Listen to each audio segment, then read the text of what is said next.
Dear friends, this project of distributing Pali translations of Sutta and Vinaya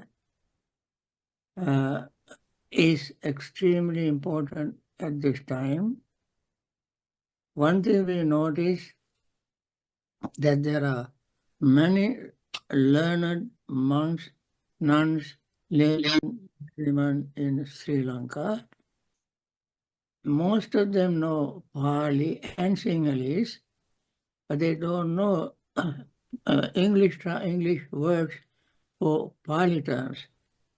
When they want to reach the world, they should know an international language to translate and explain the Dhamma. As Dhamma is, Buddhism is spreading all over the world very quickly these days, especially the Western countries. Those monks who are traveling and establishing Buddhist temple in various foreign countries should know English and English is sufficient for them to translate Pali into English. And if you find some English native speakers have translated Pali into English, that is what all other people whose mother tongue is not English should remember, should read. And I teach Dhamma in Western countries for almost 60-some years. And then only when I came to the United States, I found Madhyama Nikaya, Digha Nikaya, Sanghutta Nikaya, Anguttara Nikaya, Sutta Nipasa, translated into English by Bhikkhu Bodhi. And I use these translations for my talks. I give Dhamma talks every week, 3 talks every week. And for each talk, I use Bhikkhu Bodhi's translations. I know Pali, Sinhalese, but when I want to teach Dhamma to these Western people, I use this translation. And now I heard that Bhikkhu Sujato and Bhikkhu Brahmali have translated them into simple English. I use some of their translation online. I go to Sutta centers, and there I find their translation into English, Pali translation. They sometimes you can find side by side, Pali on one side, English on the other side. And I think when you find a book, I believe you might find Pali on one page and English on the other page, so that you can compare the language and learn technical terms.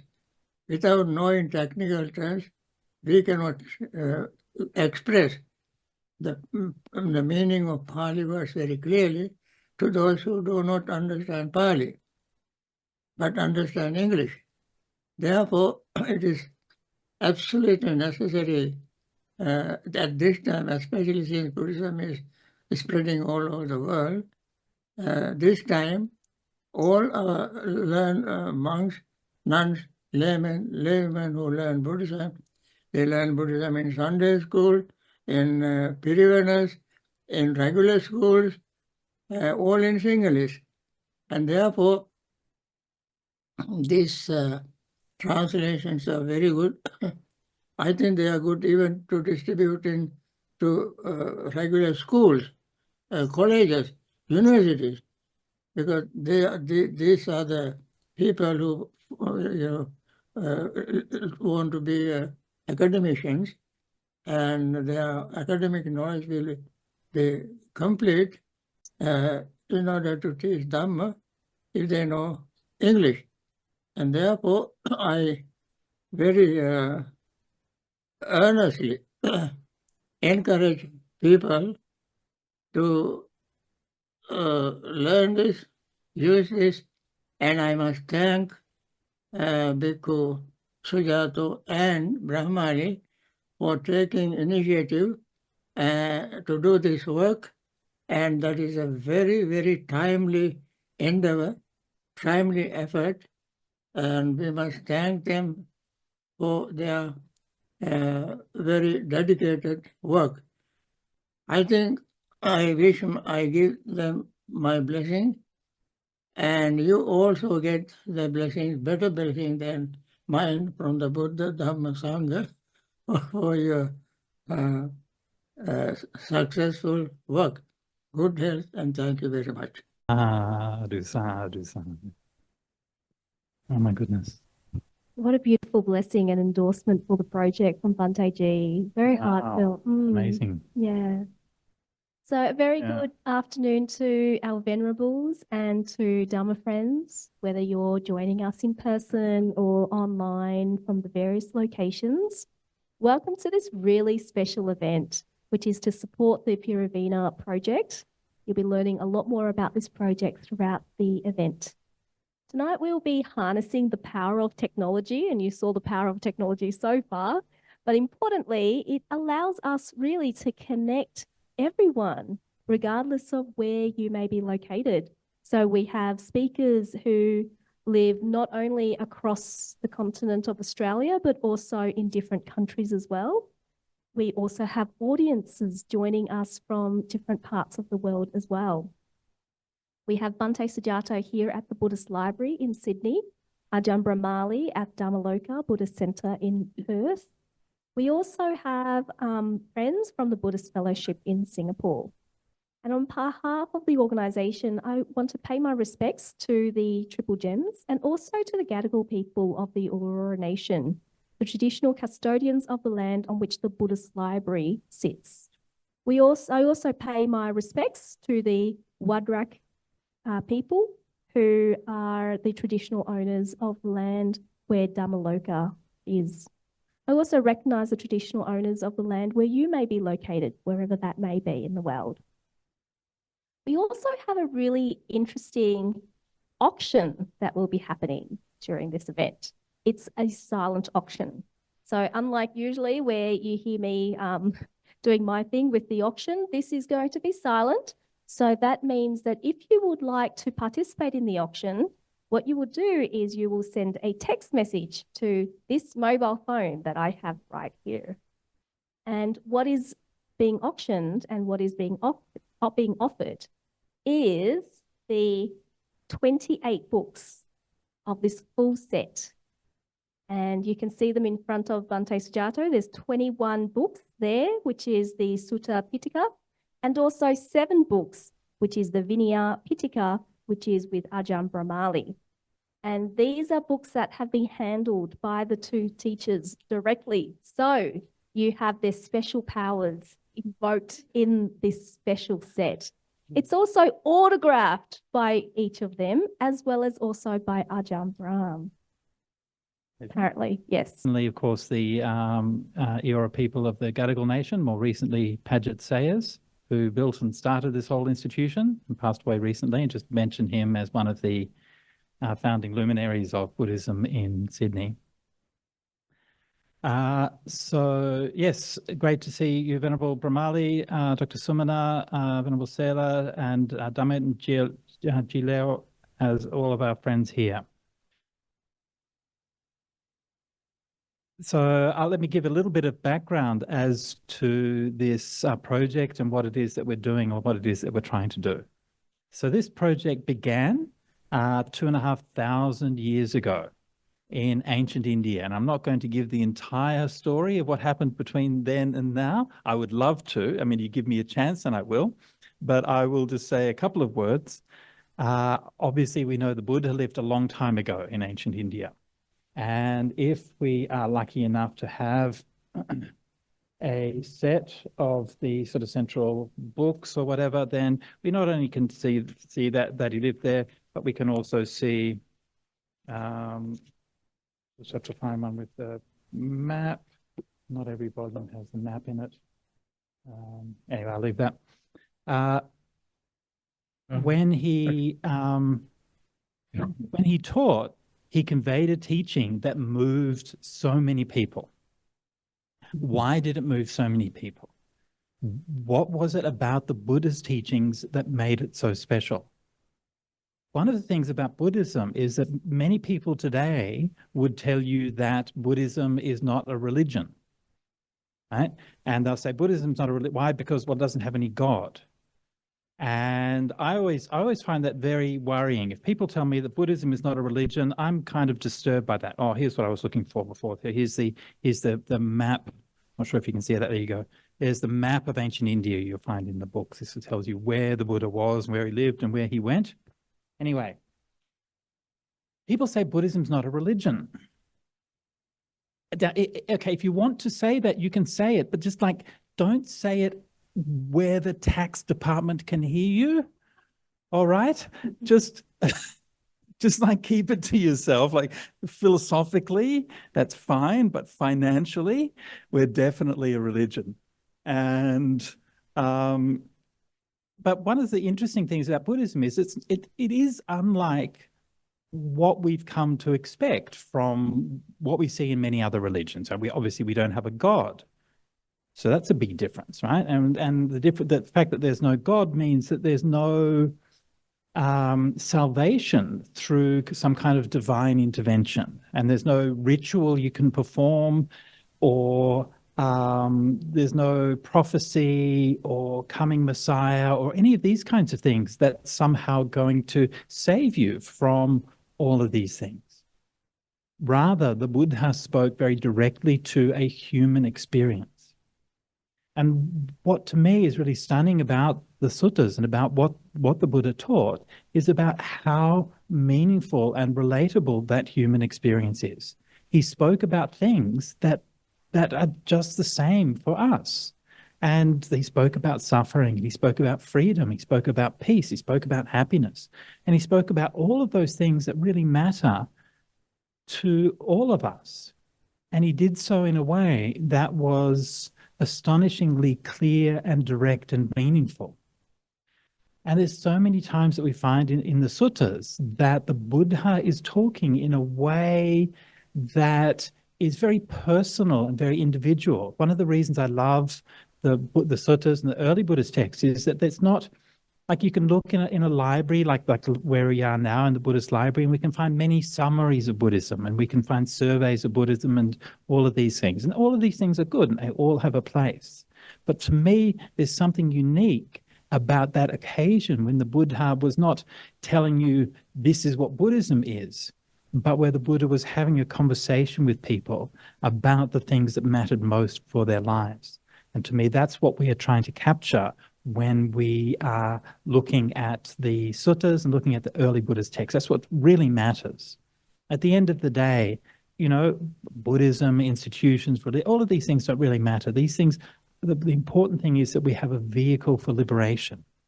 And the Buddha taught so that all of us can find that freedom from suffering. That's what this is all about. So during the Buddha's life, the people started memorizing his teachings, started organizing them and so on.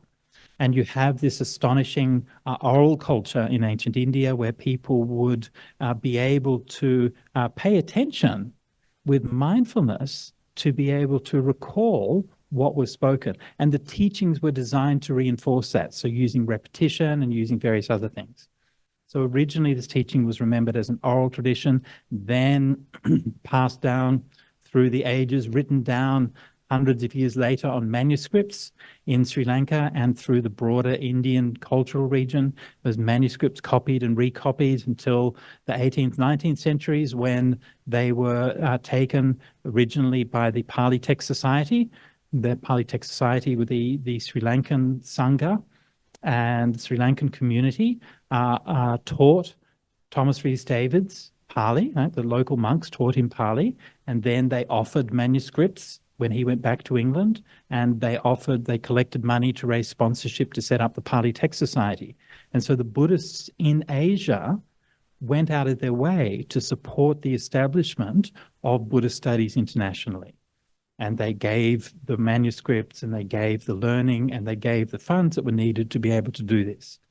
And so from that time, the late 19th century, we had books, right? Printed books. And so we moved into a new era where we could disseminate and spread the Dhamma in new kinds of ways. And at that time, we also began these major projects of translating the text.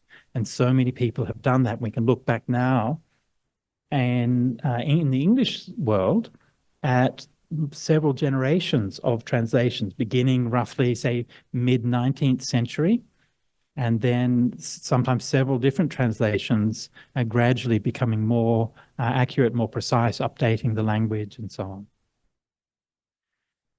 So this is a work which has been carried out by many people over a long period of time. And I have always felt that I have been so lucky to have been accepted and able to be supported and to practice in Buddhism by Buddhists. When I first went to Thailand, my first experience went to the meditation monastery at Wat Rampong. And as far as I could see, that meditation monastery had one primary advantage. It was free.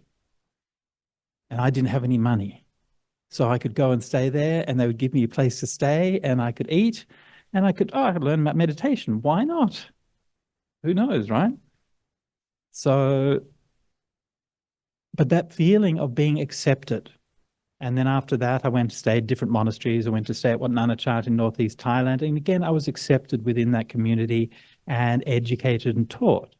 And in the library at Wat Nanachat, then I would encounter various teachings by various different monks or nuns or teachers, including Bhante Gunaratana. And I think all of us have read Bhante Ji's works. I think Venerable Brahmali, you maybe missed the message that Bhante Ji gave us earlier, but if you want to see it, you should have a look later. I found it very moving. I still remember when we saw him at Bodhinyana and such a lovely presence to have. I saw like some of the moments that you see with great monks like that. I remember one time when one of the monks at Bodhinyana had found a lamb that had got lost from the flock, like the neighboring farms, and got across the fences. And so it got rescued and they brought it up to the main part of the monastery. And then when Bhante Ji saw this little lamb, just his metta came out just straight away. He's like, just touching this lamb so very gently and so much softness and love that he had. It was astonishing, really. And so people like that for me, have always been setting an example of somebody who is both incredibly incredibly intelligent, incredibly good critical mind, but also a very dedicated practitioner and an exponent of metta and the genuine meaning of the Dhamma as well. So I always feel like we have to give back. And I feel like,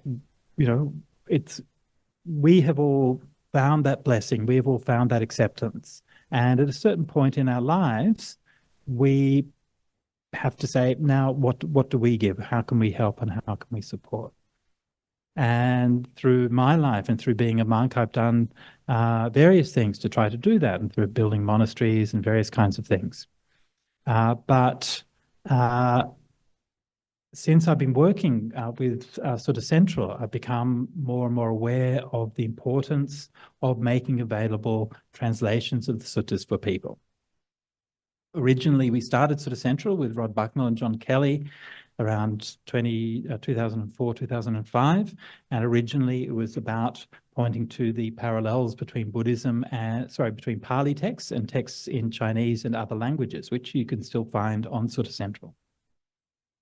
And as time went on, I was both impressed by the potential of the internet to be able to spread the Dhamma to people who did not have access to it, but also somewhat disappointed to find that as time went on, we still didn't have a really good set of translations. And the English translations, yes, there were many English translations, but they all had various kinds of drawbacks. Sometimes the translations were good, but they weren't complete, or maybe they weren't fully, freely available. They were restricted under copyright. Or in other cases, translations might be good, but then only very partial, or sometimes they might be complete, but they're not very good, and so on. And so you had this bit of a mess of a situation. And if that's the case in English, then it's also even more the case in many other languages as well. So through my staying at Bodhinyana with monks like Ajahn Brahm and Ajahn Brahmali, one of the things that I learned was about the importance of communicating. Ajahn Brahm has always been an advocate of plain English, and always been critical of people who use too much jargon and too much incomprehensible language. And this is something that I still struggle with. I still have to try to articulate myself clearly. And I always say that some great monks like the Ajahn Chah or Ajahn Brahm have the great gift of being able to take a complicated matter and express it very simply, whereas lesser monks like myself have the ability to take a simple matter and express it very complicatedly. But it's still a gift. We all have our own gifts. So, but that's one of the things that I learned from Ajahn Brahm, and that idea that we should be expressing the Dhamma in a way that is as direct and clear as possible. So gradually I began to think about this idea of trying to translate the suttas and put them out there. In fact, Venerable Brahmali had already started working on the Vinaya translation, which I'll let him talk about in a minute. So, but I wanted to make my translations of the suttas. I won't talk about that process in too much detail, but basically I went away to Timei of the coast of Taiwan for 3 years, and I stayed in a house by myself and just did translation all day, every day. And I need to say once again my great gratitude to, first of all, the Sydney Buddhist community for supporting me through that time, and especially to my sponsors for that stay, Dustin Chia and his family, whose place I stayed in when I was at in Timei, and of course the people of Taiwan who let me stay there. So the aim is to create these translations that are going to be available for everybody in the world, free of copyright restrictions, that are going to be plain English, that are going to be accurate, consistent, and readable. And in addition to that, we also are building a platform so that we can make further translations into other languages. So this Pirivena project, just so we're clear, is solely concerned with English translations, but Sutta Central is also supporting multiple translations into other languages as well, German, Thai. I haven't even got the list of languages. There's about a dozen languages that we're supporting translations in at the moment. So we want to make sure that the suttas are available for everybody to read in their own language.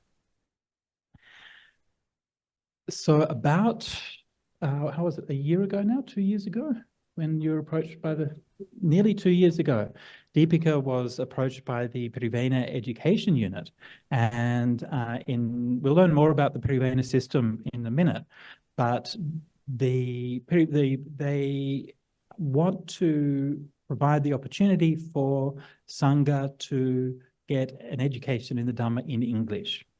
Bhante Gunaratana already spoke in his talk about the importance of making sure that there is an international education for Sangha in English. And they had discussions with Deepika about how we could support that through Sutta Central, and then came up with this idea of printing the Sutta translations and Vinaya translations to be distributed through the Pirivena system. Now, who are these for? Not for everybody. Again, as Bhante Ji mentioned, the standard education in that system is in Sinhala and Pali. So this is for those monastics who are interested to learn the Dhamma in English as well. Won't be everybody, but it will be, I think, quite a number of people. And it will include it'll include foreign students. And there are quite a lot of foreign students at the Pirivenas from India or Bangladesh or from other places. It will include those who know English and have a background in English education, and it will include those who have an interest in missionary work and teaching overseas. So I think there'll be quite a number of people who will be interested to read and to study the Dhamma in English. And I'm going to just wrap up by just giving a reflection on the place of suttas and study of the suttas in Buddhism as a whole. Many of us, if we have come from different backgrounds, then we'll be exposed to the Dhamma from different kinds of perspectives. Like, so the Venerable Brahmali and myself come from a forest tradition background, and very often the forest tradition teachers will say, don't study, don't read the suttas, just go off and meditate, right? So this is kind of one perspective. A lot of other people maybe come to Buddhism from a ritual background. All that they've known is go along to the temple, maybe do check, and maybe make a wish or whatever you're going to do, and then that's all you need to do for Buddhism. Or maybe you come from Buddhism where the only thing that it's useful for is for funerals. And so there's many of these different things. And you find this curious thing, I think, in the Buddhist world, where a lot of people from a lot of background don't really like to see people studying the suttas. And people get kind of threatened by that. And just a partial list of examples here. If you study, if you believe, right? So one of the important ones is if you believe that the guru is always right, then you don't necessarily want your students reading the suttas, because then very annoying people are going to come and say, well, you said this, Bhante, but in the suttas it says that. Yes, so that's the challenge. If you believe that the Sangha should be an absolute government-appointed top-down bureaucracy, you're going to be disappointed because you don't find anything like that in the Vinaya.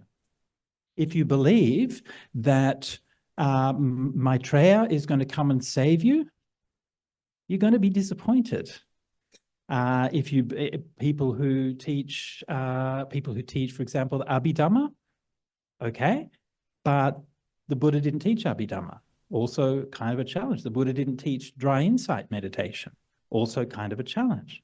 And so there are many people in the world whose take on Dhamma is going to be challenged by suttas, which is one of the reasons why we don't find people all over the place reading them. To which I say, good. We need to be challenged, because all of those different things that I just mentioned, they all have their value and they have their place in one way or another. Every spiritual path and spiritual tradition becomes stale, it becomes ossified, it becomes something that it was never meant to be. These things always start out with some kind of good intention. So as long as we have the suttas, then we have a point of reference that we can compare and we can challenge ourselves. Are we really following the Buddha's path? And maybe it's something that's simple. Maybe it's something like people who follow astrology, for example. The Buddha was not a fan of astrology. Sorry to all the astrology fans out there. And so there are so many things that then cause us to question. And it doesn't mean that you can't, look up your horoscope. The Buddha wasn't trying to guilt you for looking up a horoscope, but it was to try to say, well, let's have a bit of reflection about how important these things are, what role they play. So I think it's really crucial for the Buddhist tradition to always be able to come back to what it was that the Buddha's teaching, to use it to question, to challenge themselves, and to ask ourselves, how can we be better? How can we practice and the Dhamma in a way that is more full, in a way that's more meaningful, in a way that's more purposeful, but also in a way that is more compassionate, more inclusive, and more expansive. Because what we see in the suttas is a Dhamma that is very much a Dhamma of engagement and meaning, and not a Dhamma that's just a dogma or a doctrine, but something that is there in order to uplift people and to bring them from suffering to freedom. So this is a few words from me about the Pirivena Project. I'm going to hand this over to Venerable Brahmali now, I believe. Very good. So thank you so much, Bhante, for that marvelous introduction. I what I remember, because you talk a little bit about the good old days at Bodhinana Monastery, when you were there, Ajahn Brahm was there, I was there, Bhante Gunaratana would occasionally come as well. And by the way, I did see the video just before we started. Okay. Yeah, just some adjustments here, technical adjustments. Okay. Okay. And one of the things that I recalled about Ajahn Brahm, one of the things that I found very interesting and that drew me to come all the way from, at the time I lived in the UK, all the way from the UK to Perth, was the very fact that he actually did teach suttas. These days he gives Dhamma talks in general. Those days he would take the suttas out, he would read a sutta, and then what he would do, he would highlight aspects of that sutta. He would bring in other suttas that showed how to interpret the first sutta and bring it all together in a very, very beautiful way. And you got this feeling that the teaching of the Buddha was like a complete whole. It was like a tapestry. It was a large picture, like a jigsaw puzzle with many different pieces, and it has a wholeness to it, and all the various suttas need to be understood in connection with each other. And you get this feeling of a person who actually had one great insight, one person who had one understanding of the nature of the world, and then a vast number of ways of describing that from different angles, with different perspectives. Someone with an astonishing mind, an astonishing insight into the nature of reality.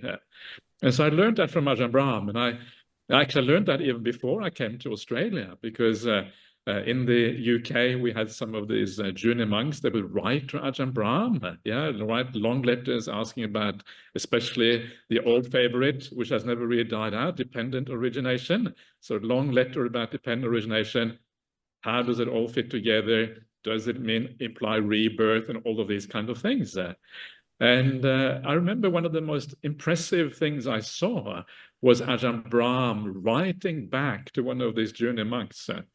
This was a monk who had maybe 1 year as a monk, and he has the gall to kind of write to one of the most senior monks in the Sangha, asking all of these questions, as if he has all of this time in the world on his hands to spend writing to all the monks around the world.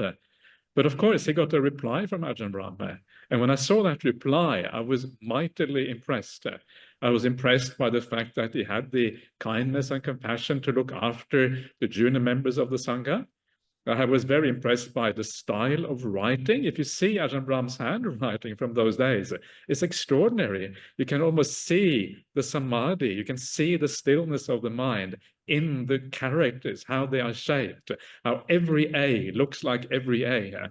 Every A is exactly the same. It's like a printed page, except that it's much more beautiful than a printed page, of course. And then there was the erudition of the suttas, the understanding of the word of the Buddha. And I got so inspired by that because I understood that there's something here which is very interesting and very powerful. There's something here which goes to the source of the Buddhist tradition. And that is what so this was my kind of entry to the suttas. And I knew that I had to go to Australia. I knew that Ajahn Brahm is my teacher.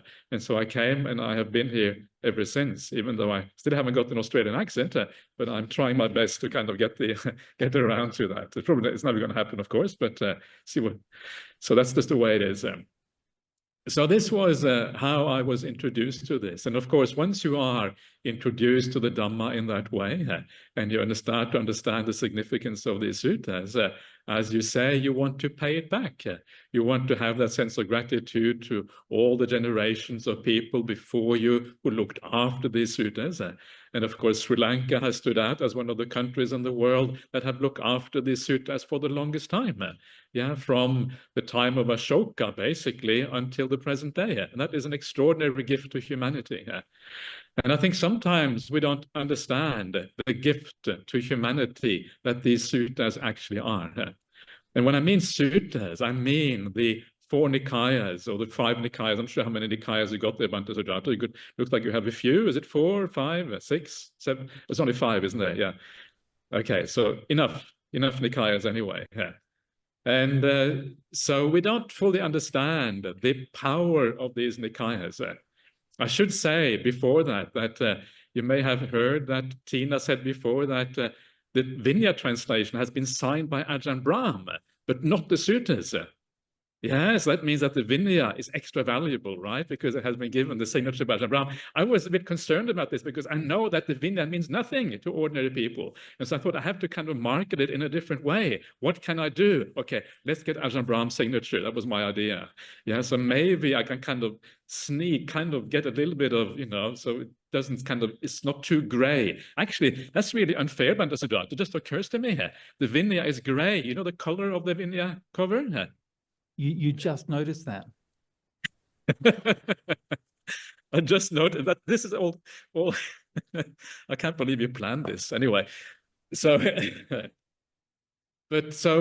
Sujato did the suttas, and I was never all that jealous. But that's kind of the main part of the Dhamma. The Vinaya is important as far as the monastics is concerned, but not so much for the lay people. Although it does have some very interesting things in there. But my point is really that the Dhamma of the Buddha, we tend to underestimate what it means and what it is. It is really something extraordinary. And you start to read the suttas, and even though you may not have a lot of experience with the word of the Buddha, even though you may not understand what is going on all that well straight away, there's something very powerful about the suttas. There are things that you find there you don't find in any other literature in the rest of basically the history of literature in the world. And because of their uniqueness, I always say that this is the most important literature in human history. Yeah, the most important literature in human history are the suttas of the Buddha. So next time you take out some of these suttas, next time you take Bhante Sujato's translation or whatever, and I think this translation of Bhante Sujato are great. They have a simplicity and a directness which make them easy to read, easy to follow, but still very accurate. Next time you take up those suttas, remind yourself beforehand that what you are reading is the most important literature in the history of the world. And when you do that, if you think about these teachings in this way, it gives rise to a special reverence, a special respect for these teachings. You read them with new eyes. You read them with care. You try to savor every word. What is the Buddha trying to say? What is the message he's trying to bring across? There's something very, very special about these things. That is what the whole point of coming from an awakened mind is precisely that they are very special, and that by definition, they must be the highest literature in the world because they come from that awakening. And so when you start reading the suttas, one of the many things that you start to see straight away, which is very different from almost any other literature in the world, and that is the integrity of the suttas. There's nothing in the suttas that you can argue is morally bad or causes harm to anyone in the world. It's impossible to start a war based on the word of the Buddha. Yeah, all you ever get from the word of the Buddha is peace, if you practice it, that is. There's an extraordinary integrity to the suttas. This is point number one. Another thing which is I always found very interesting because they are about an insight into the nature of the world, and they are an expression of that insight. All the suttas are spiritual in nature. There's very little superfluous material there. There's very little about Indian society. There's very little about history. There's very little about kind of silly things that got nothing to do with the spiritual life. It is kind of pure spirituality all the way through. Especially if you focus on the word of the Buddha, what the Buddha was saying. It has this feeling of elevation, of being something that is outside, beyond the ordinary ways, the ordinary means of the world. And that, again, is actually quite extraordinary because you don't find that hardly anywhere else. And of course, we should perhaps expect that because it comes. The idea is, if you are a Buddhist, the confidence, the faith is that it comes from an awakened mind. And that gives rise to the third idea of the suttas, and that is that they are universally applicable. If they arise from an insight into nature, if they arise from an insight into the human mind, the human heart, human existence, if they arise from an insight into the meaning of life, yeah, this is what these things are. They are about the meaning of life. And that is why they are so incredibly and fundamentally important. But if they arise from these things, it means that they are universally applicable.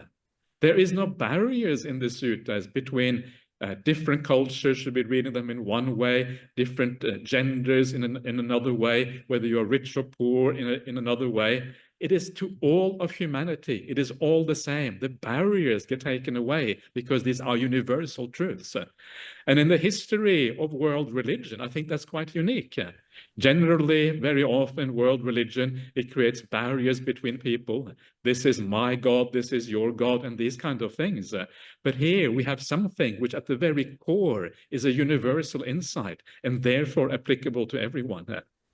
And you get that feeling when you read the suttas. You get the feeling of a Buddha. It is, I agree. It was interesting what you said, Bhante Sujato, about whether Buddhism is a religion or not. And I think it's probably, it is many things, but Buddhism is certainly a psychology. Yeah, these are very psychological teachings.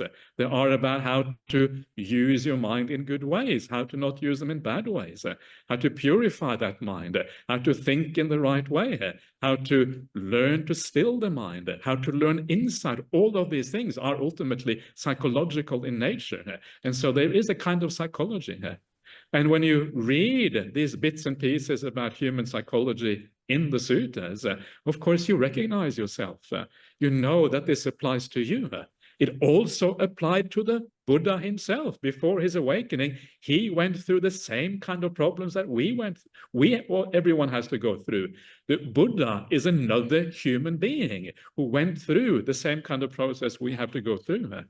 And of course, that is very important. Again, it is very rare in human religions or human society that the founder of a spiritual path, actually, not only the founder, but the main focus of the spiritual path is another human being. But that is what makes Buddhism special. That is what makes it real. That was what makes it elevated. And all of that comes out of these suttas, these ideas, this universal applicability.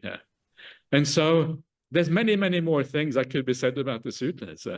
For example, that they are naturalistic is another aspect of the suttas, and many, many beautiful things. But a lot of the time, you have to actually read them. You have to start to get the feeling for what they are. And as you do that, you also get the feeling for the personality that stands behind these things.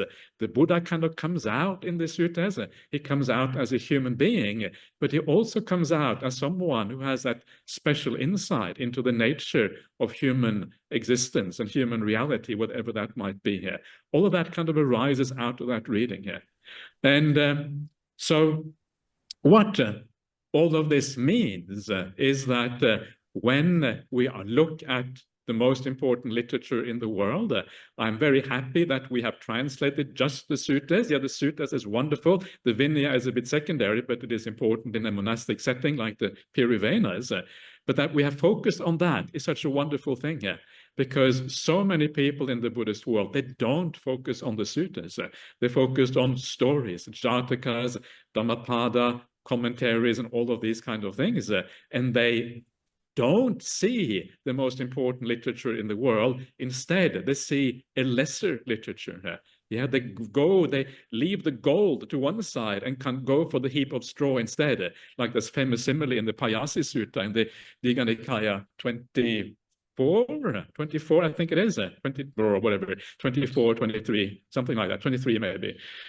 And that famous simile of actually forgetting about the goal that's in front of you and instead kind of carrying along the straw. And of course, you look very silly when you do that as a consequence.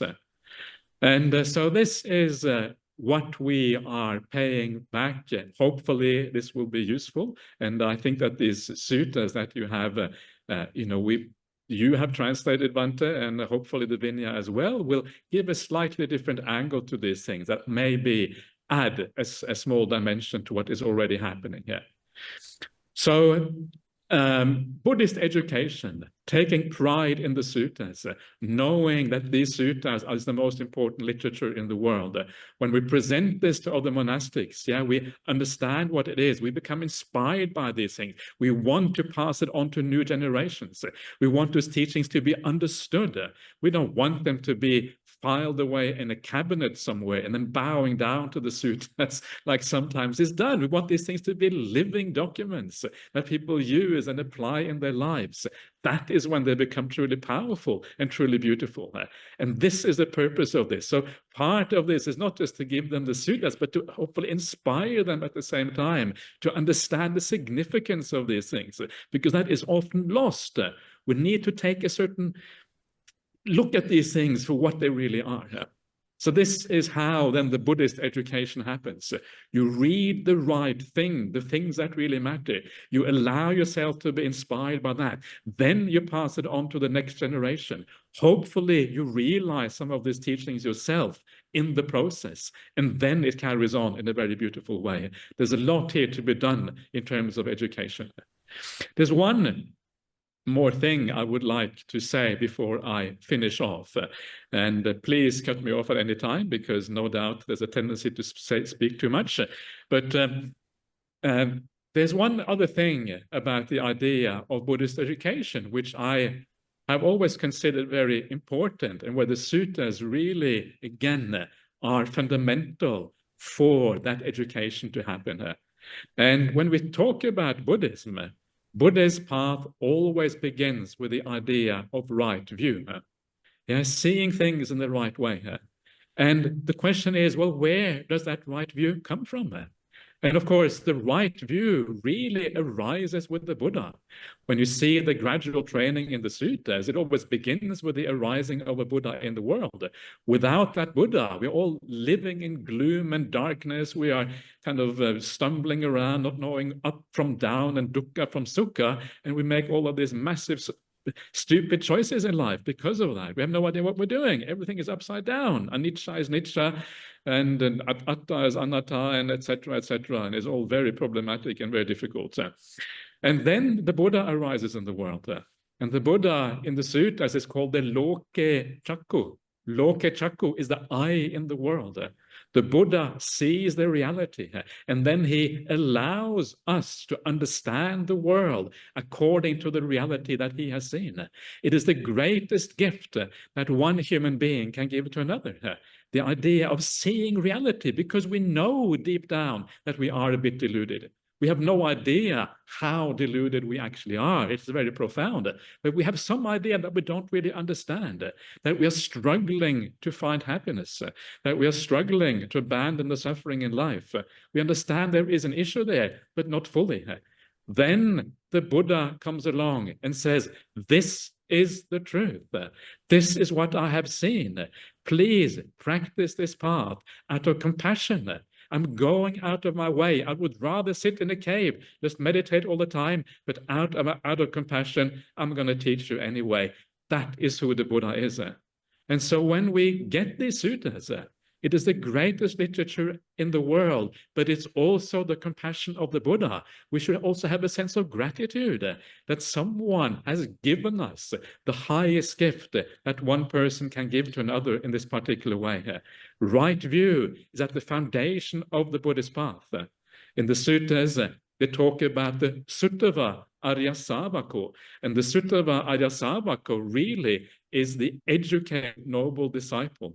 It is the opposite of the Asuttava Putujana, which is the uneducated ordinary person. And we want to be those Suttava Arya Savakas, the educated noble disciples. That is who we ideally want to be. And so the whole path begins with education. It is not just about learning the suttas, but allowing these things to inspire you to sink in, to change your attitude to the world, seeing the world in a new way, and then allowing the path to progress from that. We have this beautiful idea when we talk about the Dhamma. The Dhamma is said to be opanayaka. What exactly does that mean? Well, it means something like, it is related to the verb neti or nayaka, which means to lead. And so it means something like leading onwards or leading towards something. And so the point here of the Dhamma is that if you get that right view, if you get that education from the Buddha, the Dhamma leads you almost automatically. You don't have to you don't have to try very hard. It is not about you trying at all. It is the Dhamma that is reconditioning you automatically in such a way that the path happens pretty much all by yourself. That is how powerful this education is, because you recognize something in those sutras, and then that recognition simply makes you into a different person, more kind, more caring, more spiritual, more peaceful, all of these beautiful qualities that we're trying to develop on that path. And then you take that right view, you reflect on it, you try to understand how does this make sense in my life? What does dukkha mean? How can I relate to these ideas in my own life? What is the Buddha trying to tell me here? And you reflect on these things again and again and again, and gradually your mind changes. And eventually, as you do that, one day, that view of the Buddha, that insight he had, that gift that he has given to us all, the right view that he has bequeathed to the world, that becomes your right view, your understanding of the sutras. It begins with education and ends with enlightenment itself. And that is the power of this education. And so I just want to add that I think it's a wonderful, wonderful, wonderful idea. And that is why I'm very happy to support this project, because I'm hoping that we can do our tiny little bit in the world to help these things. One of the really scary things about translating the Vinaya, I'm sure this even just as much for the sutras, is you feel sometimes I have to be really careful to not misrepresent the word of the Buddha. Sometimes I get this fear that I'm suddenly, wait a minute, am I really representing the Buddha correctly? Or am I just trying to be fancy and say something cool? What am I trying to do here? Yeah, you have to actually be careful, because it's nice to present the sutras and the Vinaya in a nice way, but you also want to do it in the right way, with a certain amount of respect, to ensure that what you're presenting is right. And so I'm hoping that it will have those qualities to it, and that hopefully it will then be useful as a consequence. So last of all, just thank you very much for inviting me for this, and thank you very much to Bhante Sujato, who really is the initiator of this whole translation project in a big way. And it's wonderful to be part of this beautiful thing. So thank you very much.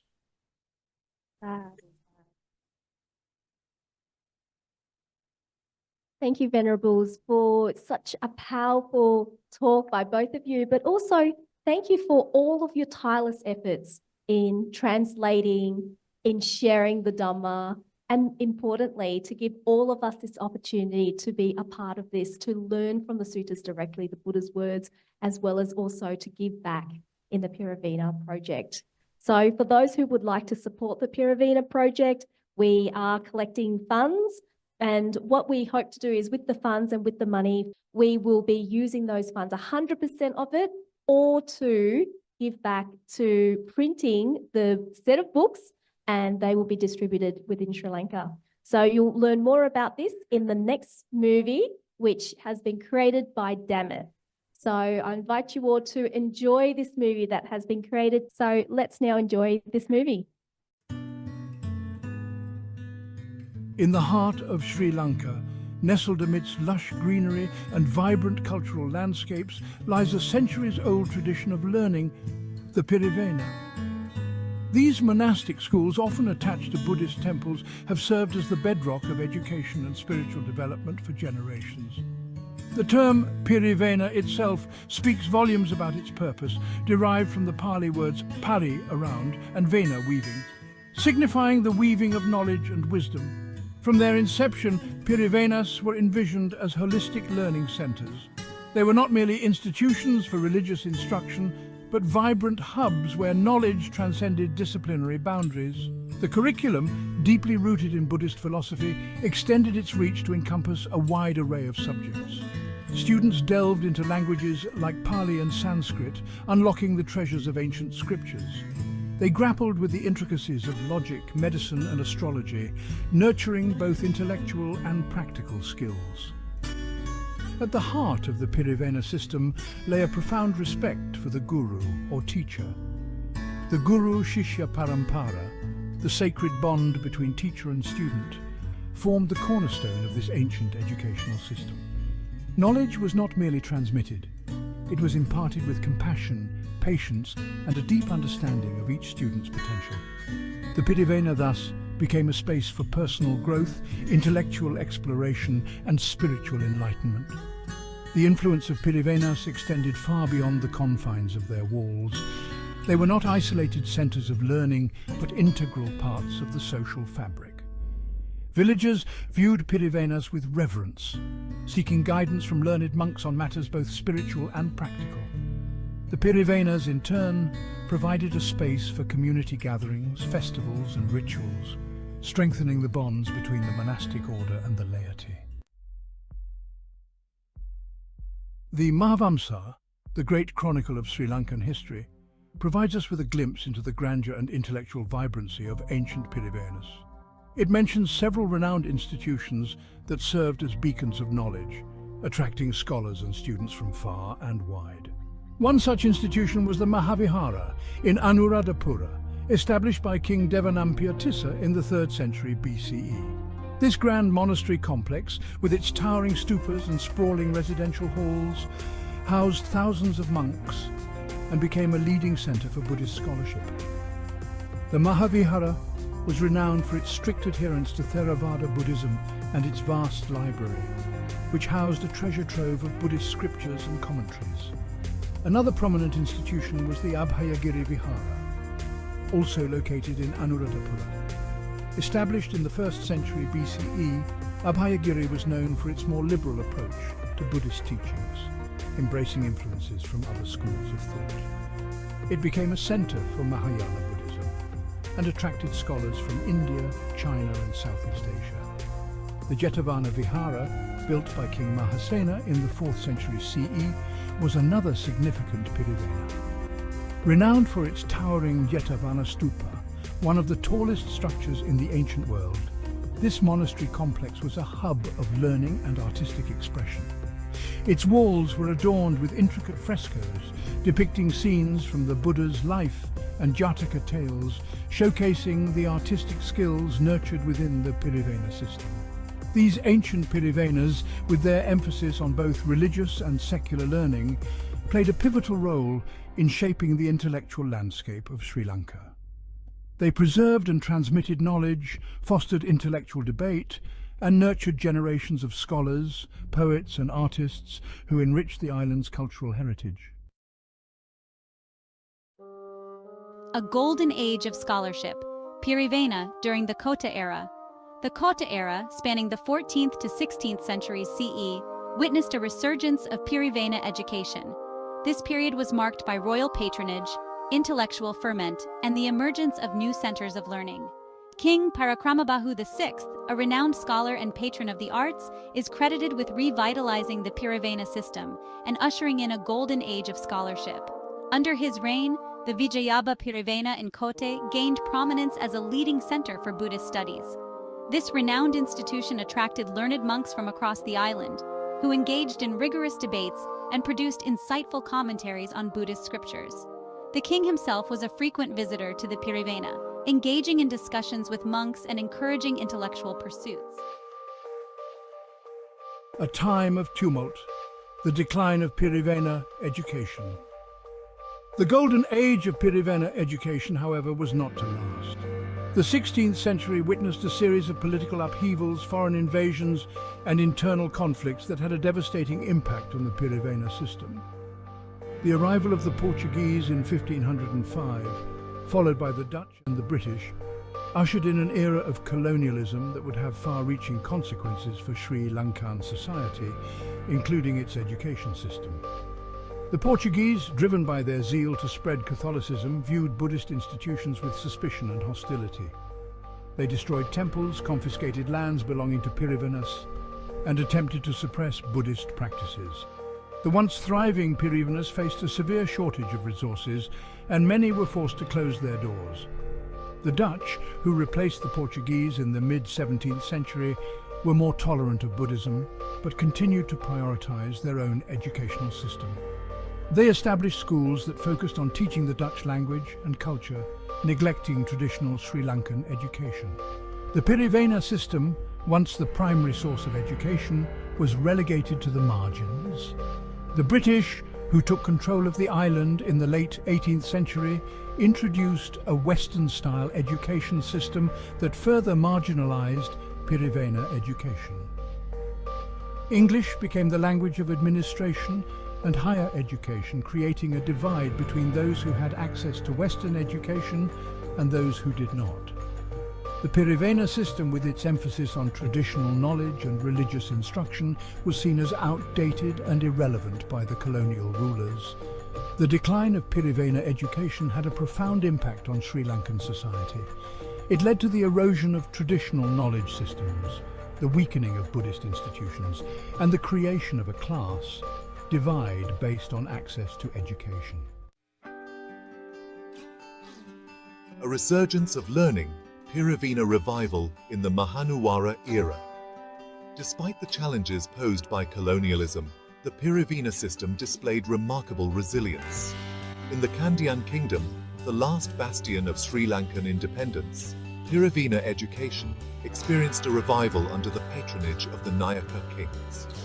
These rulers, recognizing the importance of preserving traditional knowledge and culture, provided support to existing Pirivenas and encouraged the establishment of new ones.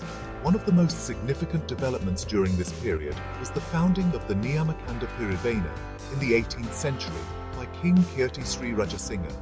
This renowned institution, located in the village of Niyamakanda near Kandy, became a leading center for Buddhist studies and attracted scholars from across the Kandyan kingdom. The Niyamakanda Pirivena was known for its comprehensive curriculum. Niyamakanda Pirivena, founded by Welavita Sarankara Sangaraja Mahimi, can be called its origin.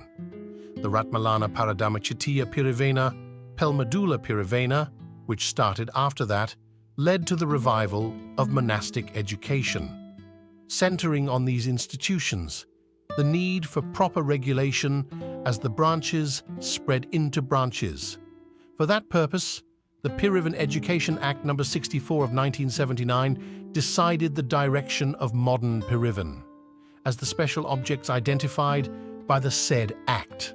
Some of the most important objectives identified are to train monks who have the ability and diligence for the advancement of the Buddhist sasana, to train Dharmadhara, Vinayadhara monks who are able to protect the Tripitaka Dharma.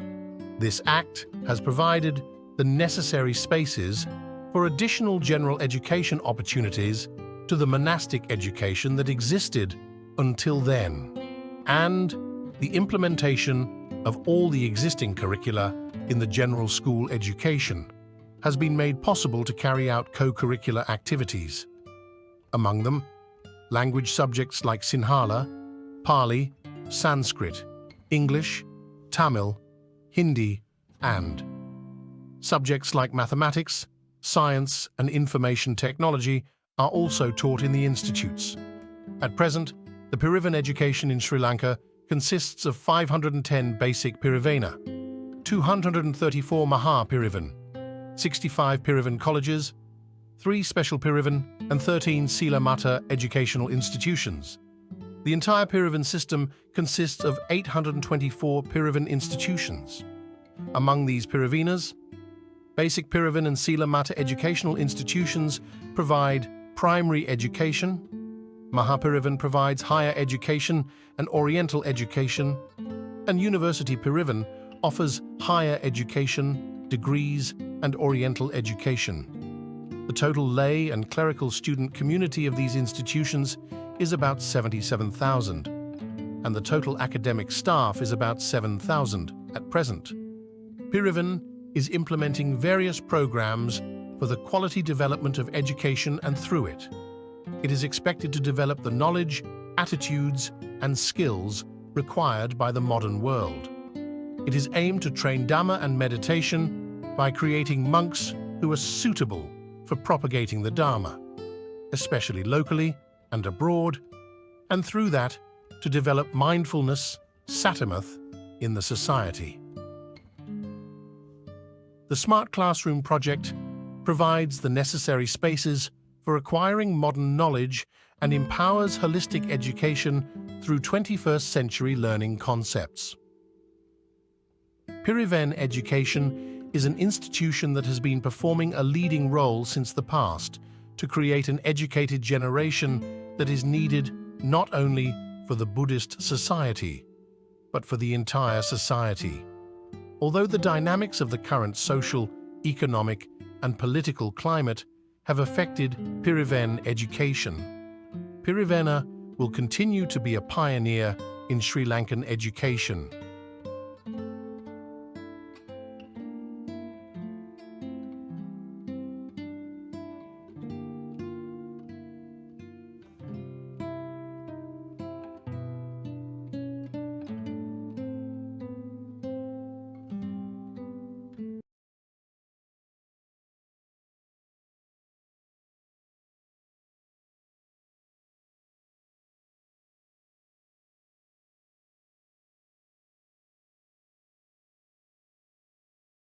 We will now move to the panel discussion. So we've got a number of panelists here today, and we're very, very excited for the next part because we'll be hearing from each of them. And then afterwards, we'll have Q&A. And so if anyone has any questions, you can pop it into the chat if you're joining us online, or if you're in person, you can raise your hand and ask. Okay, so for our panelists, we have Bhante Sujato. We have, of course, Ajahn Brahmali, we have Bhikkhu Sela, and we have Dr. Sumana. Everyone here has a wealth of experience for all of us to learn from. So just to start us off, perhaps I could invite Ayya Sela.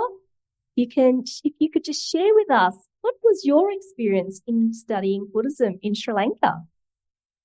Couple of years ago, I had the opportunity to study Buddhism for a couple of months, or a few months in Sri Lanka. So during that period, I got to know some nuns, especially and monks, who were studying and teaching in Pirivenas. So that was so I sort of had contact with them, and I'm speaking to them. So I have some information about the Pirivena system and the difficulties they face and the challenges. So as I understand, especially from some of the bhikkhunis who are teaching in Pirivenas and studying in Pirivenas. As we saw in the video, there are different types of Pirivenas. The Mulika Pirivena, that's I think from grade 1 to 5, that's equivalent to maybe the normal school grade 6 to 10. So the young monks and nuns learn in these Pirivenas. And the next would be the Mahapirivenas, where the high school and university level. So what I'm hearing is in these Pirivenas, they don't have a lot of resources. Naturally, most of the funding goes to the national education system, the normal schools in Sri Lanka. And there are difficulties for Pirivena education system, even though things are improving at the moment, but still they need a lot of help, especially when it comes to English medium education. So a lot of these young nuns and monks, they start with sort of basic level of English knowledge, and without that many resources given to these Pirivenas, the Mulika Pirivenas, the basic Pirivenas, they struggle, especially the English medium education. And I think one of the main aims of Pirivena system is to train and also to encourage monastics to do the Dhammadutta activities. And for that, learning English and being able to communicate in English is very important. Even though Pirivena education system in singular language is doing a great job in terms of studying the suttas, Vinaya, Pali, Sanskrit, but the English language education is facing some difficulties. So especially they're lacking textbooks and other resources. So I think this is a great opportunity that we have here to be able to provide these sets of Vinaya Pitaka and Sutta Pitaka to these Pirivenas. And Deepika from Sutta Central indicated to me that the sets of books will be given to all Pirivenas. So even the little Pirivenas and the big Pirivenas, so that'll be a great opportunity for them. And especially have these hard copy versions in their schools. So most of them, some of the little Pirivenas, they don't have access to internet facilities, they don't have computers or laptops. So having this hard copy version will be really valuable for them. And even though some of the students may not have enough knowledge to read them, the teachers will be able to. And so I think this is a great opportunity for us to be able to provide this to the Buddhist education system in Sri Lanka. And also, I think this set of books, once they have this information within these books, we have the information about the Sutta Central and the online resources they can find. So through that, they'll be able to get a lot of information about online like forums and audiovisual things. And so I think that'll be, it'll open up a lot of learning opportunities for these schools, Pirivena schools. And also I think from Sutta Central Deepika indicated in the future, they will be looking into helping the Pirivenas who don't have the computers or laptops and these internet facilities, maybe help them as well. So if there's anybody who's wanting to help, please contact Sutta Central. So there'll be that continuous help giving to these Pirivenas. Excellent. Thank you so much, Bhikkhu Sela. And we will put into the chat the link to Sutta Central so more people can find out about it.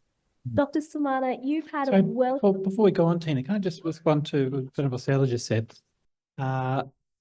Venerable, I just wanted to respond to what you said about, like, thank you so much for that and that insight into the, like, the, you know, what it's like to be there. I've never been through the Pirivena system myself. But the point about the importance of paper and printing, of course, this is a printing project.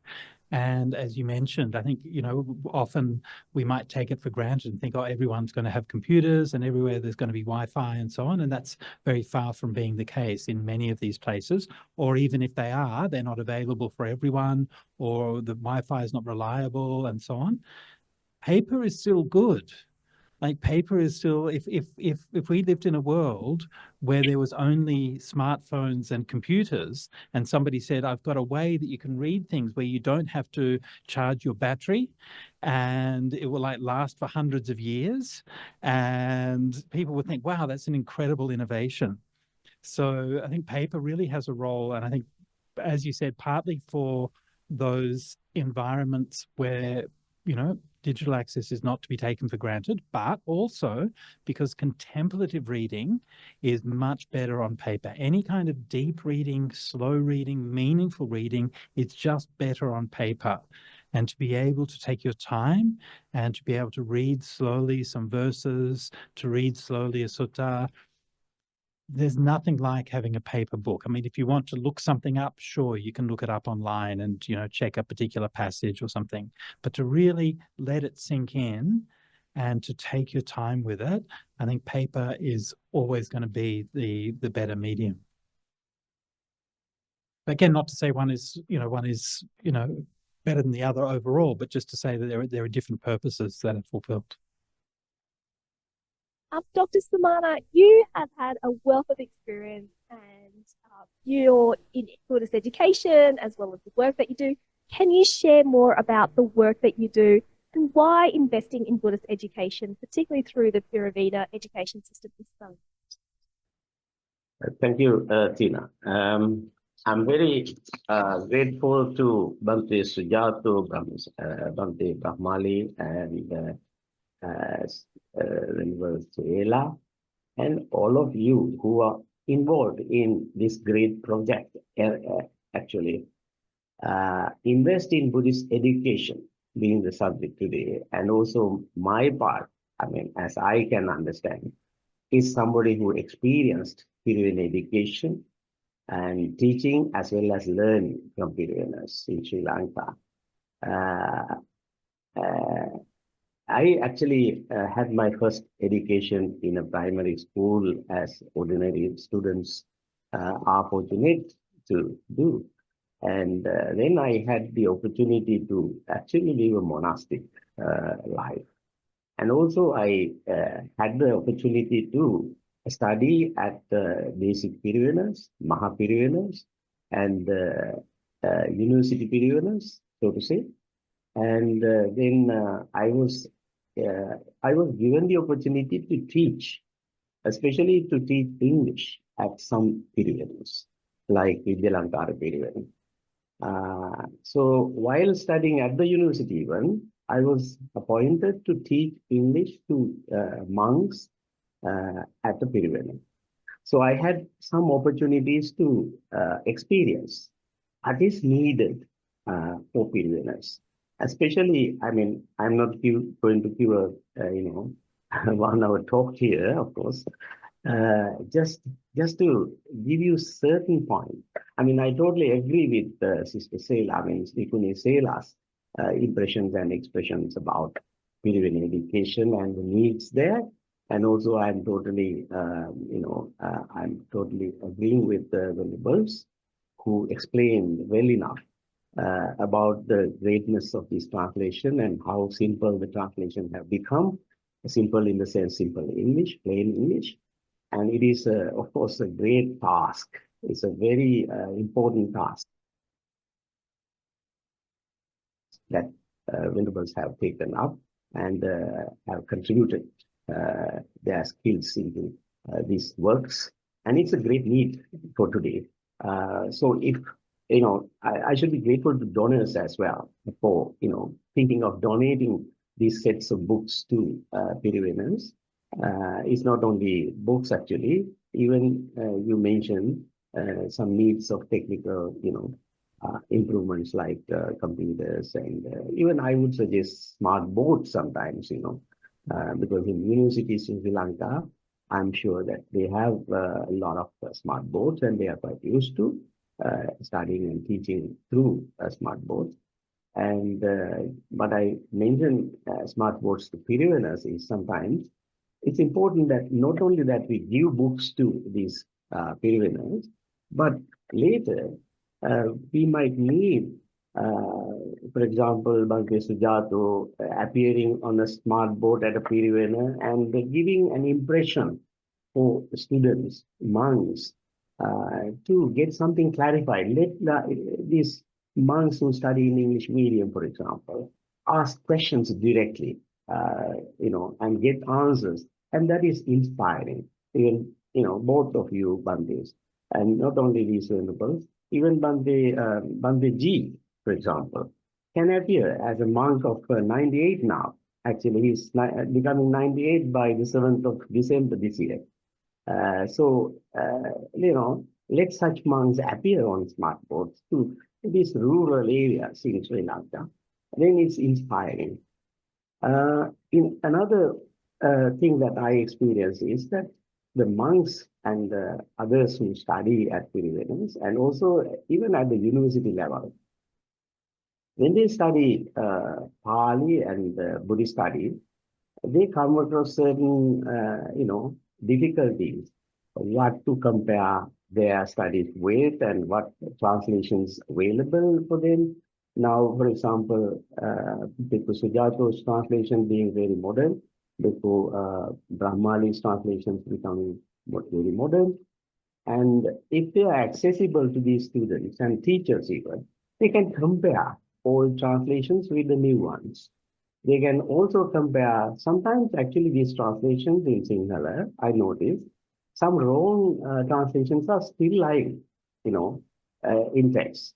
If you go to even Tipitaka.lk, I noticed some errors still lying there into the Jayanti even. I mean, I don't look down upon these Sinhala translations at all. I mean, I benefited from these translations very much. But for example, if you go to Dhammacakkappavattana Sutta, Appativatyang Samanenava, Brahmanenava, Devenava, Marenava, this paragraph is wrongly translated into Sinhala. And still it is being there without questioning that much. And if you compare it with, Bhikkhu Bodhi's translations, and if you compare it with Venerable Ajahn Sujato's translation, then somebody can easily see the error there. Appativatya is translated into Sinhala as that cannot be held. In Sinhala, it is Pavatviya Nohakiya. Pavatviya Nohakiya in English means cannot be held. If it is cannot be held, this great teaching of the Buddha, like Dhammacakka, the wheel of the Dhamma, cannot be held by anybody else other than the Buddha, that impression is given to Sri Lankan monks sometimes. And to be correct, to correct these errors, you need a real comparison. And also to study Pali deeply, because, Appativatyan doesn't mean cannot be held, because in Sinhala we have some words like pavattvanava. Pavattvanava means to hold, to deliver. But Appativatya, pativat means to roll back. It cannot be rolled back. It cannot be, changed by any scholar or any Brahman or any Deva, whoever. So that idea should be given to society. But still some, scholarly monks sometimes I heard using this wrong translation as if it is, the correct translation. To overcome those errors and difficulties, I think your translations and your attempts are very, meritorious and very useful, beneficial to everybody, like both teachers as well as students. And still I can see a very well-known error. When I was teaching at Pirivenas, I noticed that many monks and many Pali, students are confused with some words like jnanam jnanati, passam passati. In the Brahmajala, in the Madhupindika Sutta, for example, we have jnanam jnanati. And jnanam is in the nominative case. It's a subject. But many take it as an object. Many take it as something to be understood. Jnana is translated in most of the time I notice, correct translations are there, of course, but these wrong translations sometimes reach students and they get misled. And Jnana is translated, even Pitaka.lp I noticed, what is to be understood. What is to be understood is Jnatabbam. What is to be seen is Dattabbam. It is not Pasang. Jnanam Pasang, they should work as the subject or qualifying the subject. Like Jnanam Jnanati, knowing, one knows. It is not one knows what should be known, what should be understood. If it is what should be understood, it is in the accusative case, which is not the subject. So it should agree with the subject. The jnana jnana. Again, Tathagata Vuharati Aparamasang. Many Pali students are confused with Aparamasang because it has a zero. It has a Nigrita at the end, Aparamasang, and they are confused with accusative case. Aparamasang is nominative. Tathagata and Aparamasang agree with each other. And that means the Tathagata uses the language without clinging to it. So that idea is, given in the English translation very well. Bodhi is very good at this. At the same time, Bhikkhu Sujato, Ajahn Sujato has made it, even simpler and clearer. So this way, I'm just giving some examples only, just not to look down upon any translations whatsoever, but to say that we have to get comparative, learning, comparative studies always at the university level, at the Pirivena level. We should encourage these students not to just get stuck with one translation alone. This is modern world. We need the comparative analytical studies always. Of course, when they practice, teachings like jnana and jnanati, it is a matter of understanding something as one's first-hand knowledge.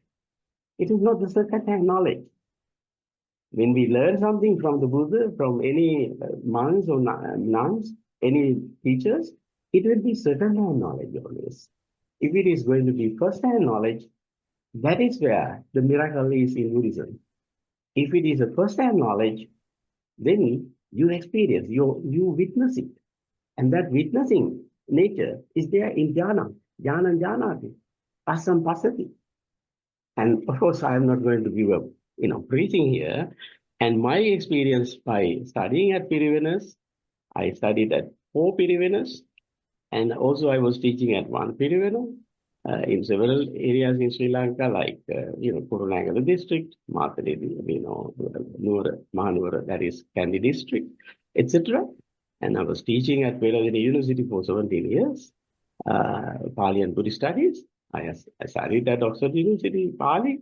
I am now based in Sweden, of course now retired, but I'm still participating in Zoom discussions. Even yesterday we had a long 3-hour Zoom discussion with some interested persons from different countries. And we were talking about this importance of understanding the suttas. So as far as the understanding is concerned, I think we are blessed by these translations by Bhikkhu Sujato and Brahmali, and also your involvement in this.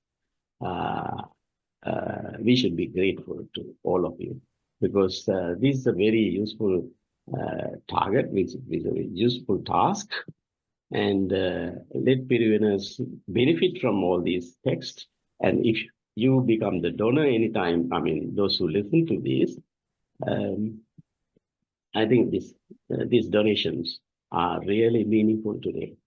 If I get some questions or whatever, if you are interested in knowing anything in particular, referring to my experiences, let me answer them. Otherwise, let me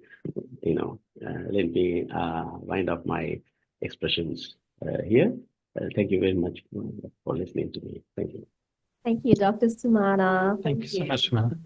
And you're quite right. The translations and the books are of great need. And I think, Bhante Sujato, you have something you want to say? Thanks. I just wanted to say thanks to Dr. Sumana for finally mentioning nominative and accusative cases, the thing that we've all been wanting to learn more about in this session. But I think like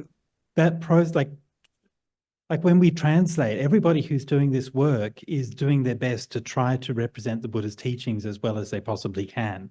And everybody is contributing. Like we can only build on the work, we've seen through the history, through the maintenance of the Dhamma in the culture, as well as through the work of contemporary masters like Bhikkhu Bodhi or Bhante Gunaratana and so many others. And so we can all try to build on that work and try to uplift it and to elevate it. And, I still work on these translations every day and try to improve things where I can. And I look forward to the day when the younger generation of Bhante Gunaratana's or K. Sri Dhammananda's or Venerable Vajrayanyanas or any of the other great masters walk through the Pirivena as young novices and pick up my translations and go, what? How could Sujato do that? That's not what that means. And then contribute to making a whole new Buddhism in the future, because this is what it's about. It's about creating a vibrant culture where we can be part of renewing and growing the Dhamma in the future. Thank you, Bhante. Now, we come to that time of the evening where we're about to finish, but I just want to open the floor. If there's anyone who has any questions that you may have, feel free to pop your hand up. Or if you are in the online, you can also pop your questions into the chat or put up your electronic hand. So we have a question over here.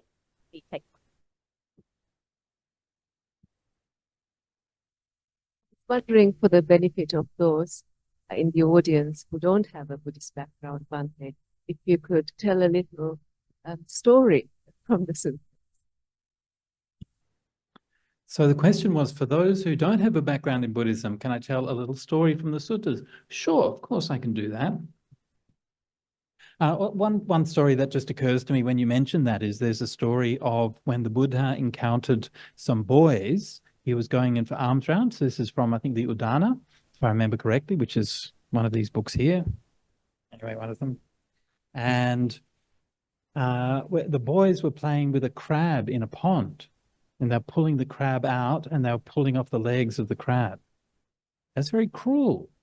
And that's the kind of thing that kids do sometimes, yeah, and they're not really thinking. So what do you do if you see that, right? I mean, it's a bit awkward, isn't it? You don't want to let the kids go on doing that because it's bad. It's bad for the crab. It's bad for the kids, right? How do you actually intervene? And if you're the Buddha, what do you do? If you're the Buddha, do you stand there and say, no, boys, don't do that. That's bad? I mean, that's probably what most of us would do, right? You'd say, oh, stop that, that's nasty, right? Is that what the Buddha did?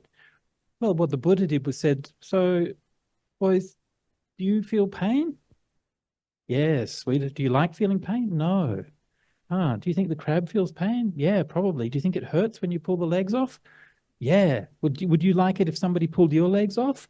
No. Well, then, so why would you pull the legs off of the crab? Yeah, probably we shouldn't. So this is what's called in philosophy is called Socratic method. It's where you engage with somebody and you draw them out their point of view. In fact, Socrates himself was famous for doing this with a young boy as well, like drawing out their innate knowledge and innate wisdom. And so you can see from just that one example how the Buddha engaged with people to not just to tell them what is what, but to help them to find that inside themselves, the wisdom that was already there inside themselves. Thank you. Thank you, Bhante. Any other questions? Yes. Thank you. I'm very interested in what the suttas and the Buddha says about teachers. Okay. And I think it's the Sigalovada Sutta and various other suttas talk about spiritual friends, but then they also talk about the qualities of a spiritual teacher, which is spread in various parts, and comparing that to the current research we do on teachers and particularly in health and medical education. Right. I've seen some similarities, but I'd love to hear your comments on that. Thank you for that. That's a really profound question, actually. I might throw that over to Venerable Brahmali in just 1 minute. But I think that what you're seeing we're old friends. We're allowed to do that. But I think what you're talking about is like there's a lot of concern for that, like the question, like what are teachers doing, and like what's the purpose, and what's the role of that. It's just a fun little kind of fact-et here. My dad was a teacher, and he did his thesis in the 1960s. Yes, I am really that old. And he did his thesis, and his thesis in those days was the relationship between a teacher and a student. And in that time in Australia, that was like completely unheard of. Nobody was thinking about teaching as a relational journey. And I asked him about it, like, why did you do that? Like, that was just always what was interesting for him. And so I think that there's one of the things about what we're doing is we can supply books, but somehow these have to come alive. And so that's where the teachers come in. But maybe Venerable Brahmali, you have something to say.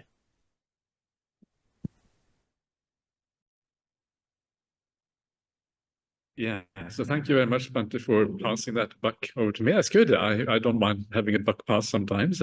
So I guess the question is about what the relationship should be between students and teachers. That's kind of, did I get the gist of that? No, not Is that necessarily. The qualities in particular. So, and in a lot of the parts of the suttas that I have read and looked at, the qualities of the teachers are often not only about nobility, discernment, things like that, but it's interesting that those are probably not highlighted very much in when we talk about how teachers are trained in medical education and nursing, and areas like that. But there are lots that I have actually looked at in the suttas, so various elements or very qualities, the qualities. What are the qualities of a really good teacher? And a good Okay, so teacher I of the think Dharma. all right. So I think the Buddha is kind of the obvious example of the ideal teacher. And one of the things that is kind of very special about the Buddha is that he doesn't have any vested interest in his teaching. So that means that he doesn't teach to get disciples. He doesn't teach even to have a salary. He doesn't teach at all for any of those reasons. He teaches because he understands. He understands that he has the answer to the problems that humanity or any human being or any being for that matter faces. And he also teaches out of compassion because he knows he has the answer and he knows the suffering in the world. He teaches out of compassion. And I think ideally all teachers should come from those two ideas, of the idea of wisdom and the idea of compassion. Compassion because you're trying to impart something beautiful to the, something useful and beautiful, hopefully, to the audience or to your students or whoever they are.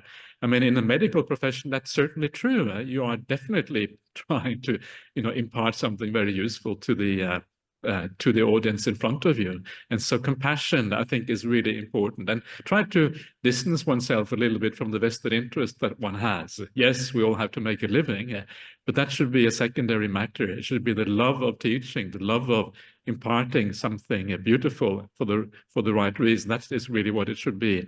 Ideally, should be about. And so I think those are the two kind of main qualities of the Buddha that made him he's talked about as a teacher of gods and humans in the suttas, the Anuttaro Purisa Dhamma Sarati, which means the unsurpassed teacher. And that is how that comes about, through knowledge and through compassion, I think, are the two main things. What did I miss out, Bhante Sujato? Please go fire away here. May I add the point? Please, Sumana. Actually, I'm very grateful. I mean, respecting both the answers from both venerables, let me also share one experience from my personal experience in teaching. When I teach, of course, I notice that you don't have to teach students, but you have to make the students interested in learning. So if you can kindle the interest among students, then you do the right thing in the way of teaching, educating somebody. That is what I learned. And in the Sigalovada Sutta, of course, that's Venerable also summarized from various angles. I think the duty is prioritized, not the right. If you demand the rights, then there will be a fight. It's very important that you educate somebody and do your duties to the maximum possible level without expecting anything from the other party. You can expect, of course, in a wise way, but you can let the other party continue fulfilling his or her duties for the good of the world and for the good of himself or herself and the rest of the world. And that way, duty being prioritized, there won't be any clash. So it's always important in the Buddhist perspective, from the Buddhist perspective, to give priority to your personal duty, as Bhante is now reflected on, compassion. Out of compassion, you can, concern this. Compassion in action is important, not compassion, as a theory, but compassion in action. From the bottom of your heart. If you are involved like that, you are accumulating merits and wholesome thoughts always. So your duty, though paid, it is, beyond the payments. It's not comparable with money or any kind of payments. And your duty will give you the chance to accumulate merits and wholesome thoughts, which will enrich your own personality. Thank you. Some teachers may be very well versed in the suttas, but the lifestyle being portrayed by them are not inspiring. Thus, whatever high quality materials they are teaching would sort of carry untrustworthy quality. I'm speaking from experience in the medical education. What's Bhante Sujato and Ajahn Brahmali's comment on this, please? Yeah, so no, I think that is incredibly important, actually, and it has to do with integrity. It has to do with when you teach something and you live that teaching, then it's really powerful. But if you teach the teaching, you don't live it, it's almost as if you don't believe the teaching. If you really believed it, of course, you would live it. And so that undermines your credibility as a teacher if you don't actually do your very best. And the most powerful teachers in the world are not the intellectuals and not the people who translates the suttas necessarily. Usually the really powerful teachers in the world are the ones who are transformed by the Dhamma, who are changed psychologically by the Dhamma. And as you know, we know certain teachers like that, people who really have become different because of that Dhamma. And when they speak, it is like, wow, there's something very powerful about the fact that when they speak, someone like Ajahn Chah, for example, I haven't heard him all that much, but there's some feeling that you're connecting directly with the Dhamma through that person when they speak. And that is my experience with, some of the teachers I've had. And it's real. Whereas if it comes from the intellectual mind, then as someone once said, it is interesting at best. Yeah, the intellectual mind is interesting at best, but if it comes from the real Aryan noble inside, it is like revealing, it opens up a different reality, and that is the beauty of it. So the deeper the commitment to the path, especially when it comes from that insight into the path, it can become very, very powerful. And so yes, I would say it matters enormously. So yeah. I have a little sutta here. This is from the Sutta Nipata. And the Buddha explains 4 kinds of ascetics to Chunda. And he says, number 1, rid of doubt, rid of thorns, delighting in quenching and not fawning, a guide for the world with its gods. The Buddhists say one such is a victor of the path. That's number 1. Then number 2, knowing the ultimate is ultimate. They explain and analyze the teaching right there. That sage unstirred with doubt cut off is the second mendicant, I say, the path teacher. Number 2. Living restrained and mindful on the path of the well-taught passages of teaching, cultivating blameless states is the third mendicant, the path liver. Finally, dressed like one true to their vows, but pushy, rude, a corrupter of families, devious, unrestrained chaff. The path wrecker's life is a sham. A layperson who gets this, a learned, wise, noble disciple, knows that they are not all like that one. So when they see them, they don't lose their faith. For how could one equate them, the corrupt with the uncorrupt, the pure with the impure?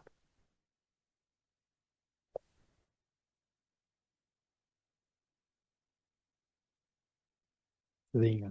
Very good. Thank you. And we have another question, which is, could you please comment on the importance that we also hear about the Bhikkhunis or from the Bhikkhunis? Ayya Sela, perhaps you can start us off with that.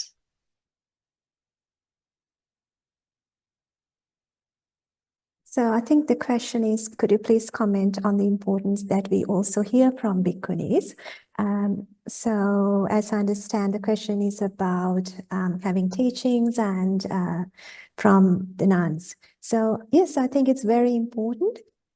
And at the moment, we in the world, we don't have that many senior nuns at the moment teaching.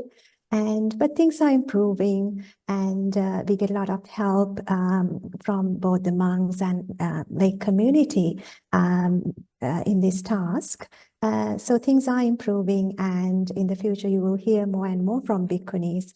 But yes, it's very important in conversations. We hear it daily from people, and especially for women, it's quite important for them to see things from a woman's perspective. And yeah, I agree.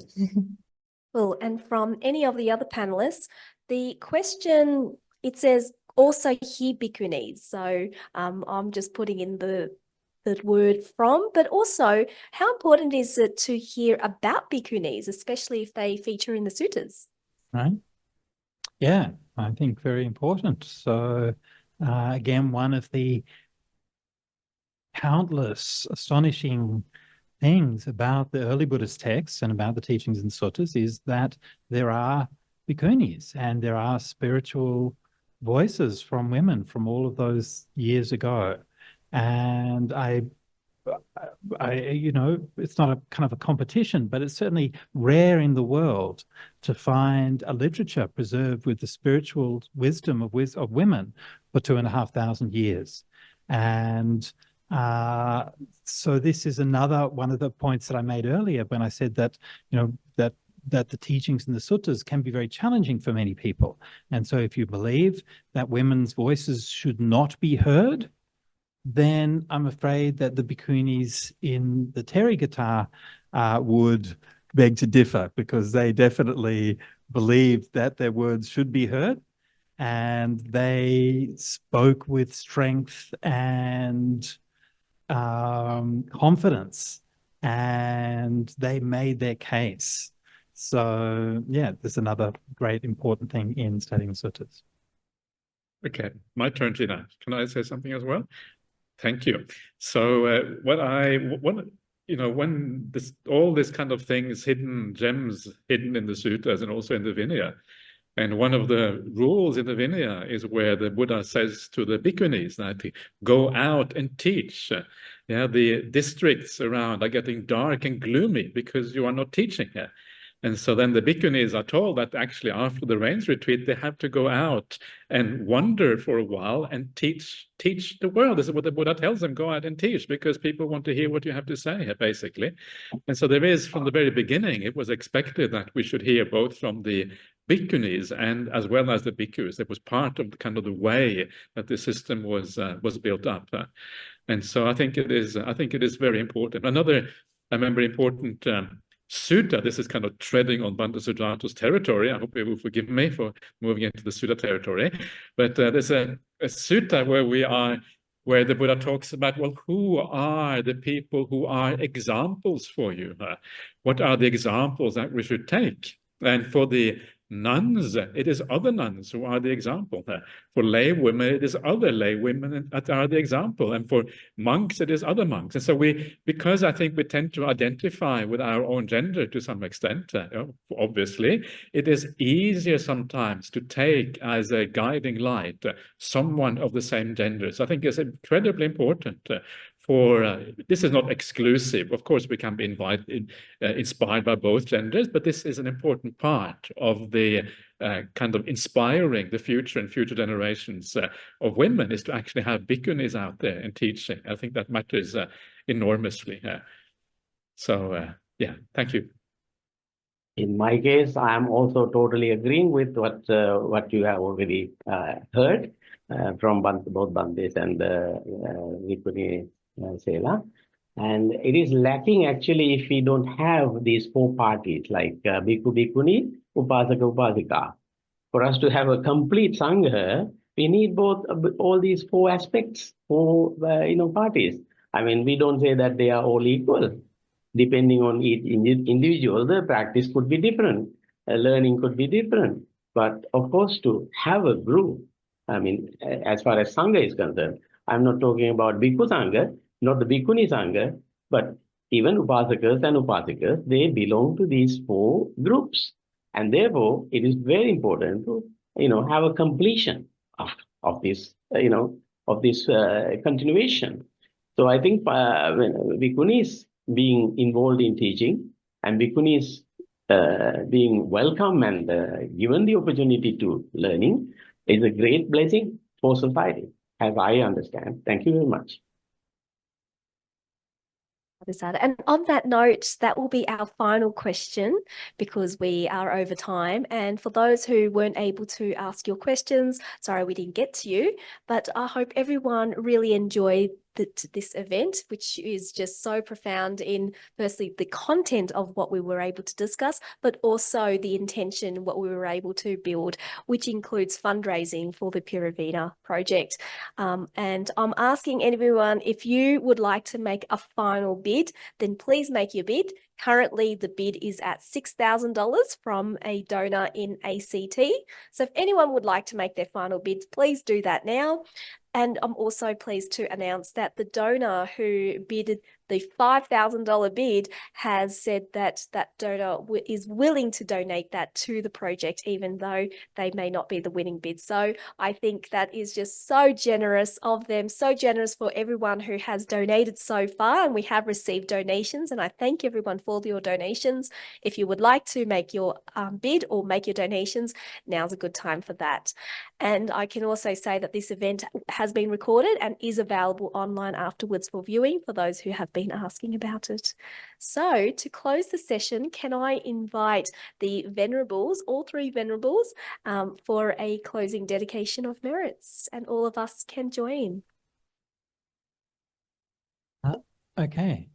So thanks so much, Tina. Thanks, Deepika, for initiating the project with the Pirivena Education Unit. Thank you so much just to you for having confidence in what we are doing and contributing in so many ways to sort of Central in all kinds of ways. And people here in Sydney will all be familiar with the work that Deepika is doing in terms of supporting the Dhamma and supporting sort of Central. But I can assure you that there are many other things which also you're not aware of. And so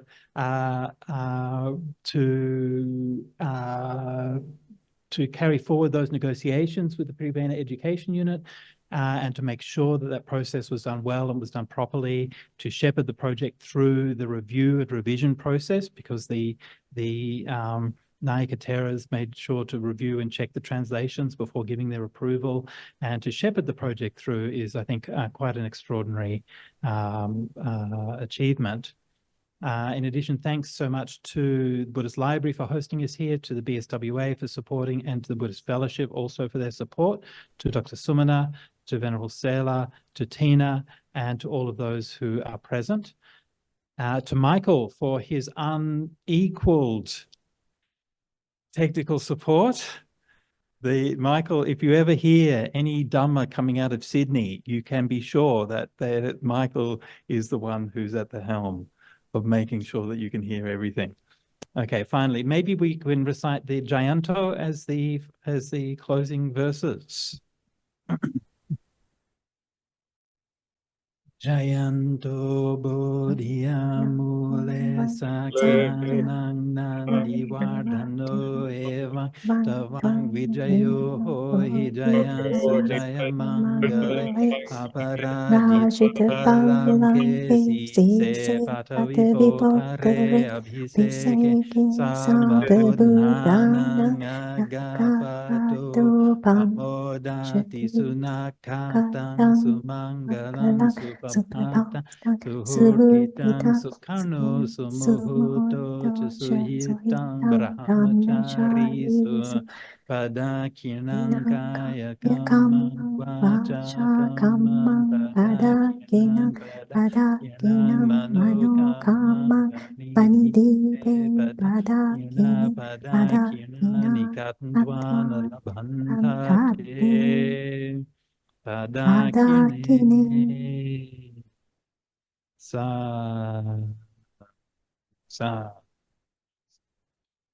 Oh, I think I forgot to say thank you to Venerable Brahmali. Did I forget to say thank you, Brahmali?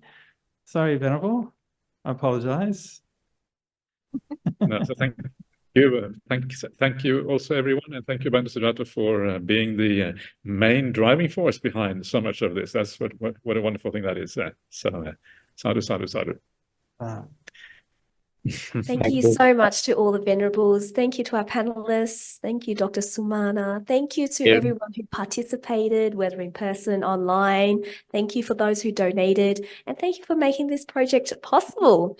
And big thanks to those like Deepika who have tirelessly been working on the project and making this something that can be realized, not only for now, but for future generations. Thank you, everyone. And this event will be available online for those who are watching later. Good night. Bye. Bye. Bye.